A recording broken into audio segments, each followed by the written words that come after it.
দেশের ব্লগ থেকে আমি স্বাগতা বলছি। আবার চলে এসেছি নতুন একটা রেসিপি নিয়ে। সেটা হচ্ছে আমি বানাতে চলেছি চিলি সোয়াবিন।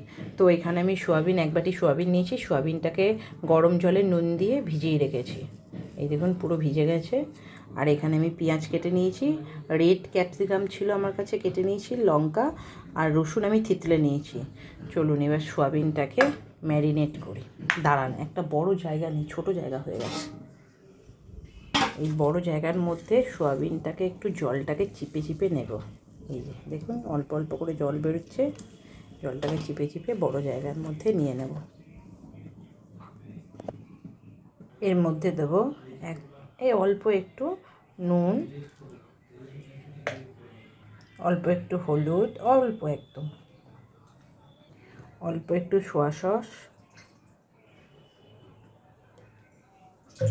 যেহেতু নুন দেওয়া আছে তাই ভিনিগার অল্প দেবো। এই যে অল্প একটু আদা বাটা দেব, একটু গোলমরিচ দেব। এবার আমি দেব কর্নফ্লাওয়ার। এটা আমি হাত দিয়ে ম্যারিনেশন করছি, একটু ভালো করে চিপে চিপে ম্যারিনেশন করব। দেখুন হাত দিয়ে আমি চিপে চিপে ম্যারিনেশন করে নিয়েছি। এবার একটা ডিম আমি এখানে ফাটিয়ে দিয়ে দেবো। এবার ডিমটাকেও আমি হাত দিয়ে একটু চিপে চিপে ম্যারিনেশন করে নেব।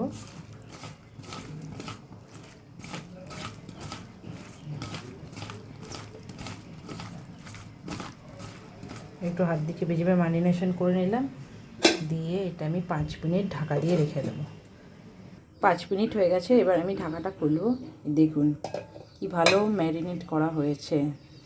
এবার এই দিকে আমি একটা ফ্রাই প্যানের মধ্যে তেল বসিয়ে দিয়েছি, তেলটা গরম হোক, আর এইদিকে ততক্ষণে সোয়াবিনের এই পকোড়াগুলো আমি ভেজে নিই। আমি সোয়াবিন যে ম্যারিনেট করার সময় কিন্তু রসুন বাটা দিইনি কো। রসুন বাটা আপনারা চাইলে দিতে পারেন, কোনো অসুবিধা নেই, কিন্তু আমি দিইনি। তেল আমার গরম হয়ে গেছে, একটা একটা করে আমি পকোড়াগুলো এখানে দিয়ে দেবো। এইদিকে পকোড়াগুলো ভাজতে ভাজতে আমি এইদিকে সসটা রেডি করে নিয়েছি। আমি এই চামচের 4 চামচ কিষান ম্যাগির যে হট অ্যান্ড সুইট সস হয় সেটা দিয়েছি। এই চামচের মাপেই সব সস করে দিয়েছি। কিষান সস দিয়েছি 2 চামচ, গ্রিন চিলি দিয়েছি 2 চামচ, আর ভিনিগার আপনার সোয়া সস দিয়েছি একদম জাস্ট অল্প দিয়ে আমি ম্যারিনেট করে এটা রেখে দিয়েছি। এই যে কিছু পকোড়া আমার ভাজা হয়ে গেছে, এবার এগুলো তুলে নিই। সব পকোড়াগুলো আমার ভাজা হয়ে গেছে। এবার ওই তেলের মধ্যেই আমি প্রথমে দেব এই যে রসুন কুচো, মানে রসুন থেতলানোটা, তারপর দেব লঙ্কা আর একটুখানি আদা বাটা, দিয়ে এটাকে একটু নেড়ে নেব। দিয়ে পেঁয়াজ আর ক্যাপসিকামটা দিয়ে দেবো, দিয়ে নাড়বো। 1 চামচের মতো নুন দেব, নুন দিয়ে একটু ভালো করে নেড়ে দেবো। পেঁয়াজ আর ক্যাপসিকাম থেকে একটু জল বেরিয়েছে, তারপরে সসটা দিয়ে দেবো। এই যে আমার ভাজা হয়ে গেছে। এবার যে সসটা করে রেখেছিলাম সেই সসগুলো দিয়ে দেবো। বাটিটা দিয়ে একটু জল দেবো।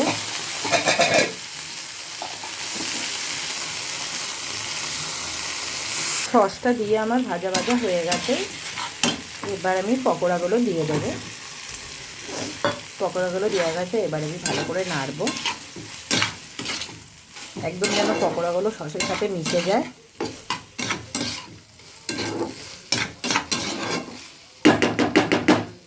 এখানে আমি এই চামচের 2 চামচ কর্নফ্লাওয়ার জলে গুলে রেখে দিয়েছি। এবার এটা দিয়ে দেব,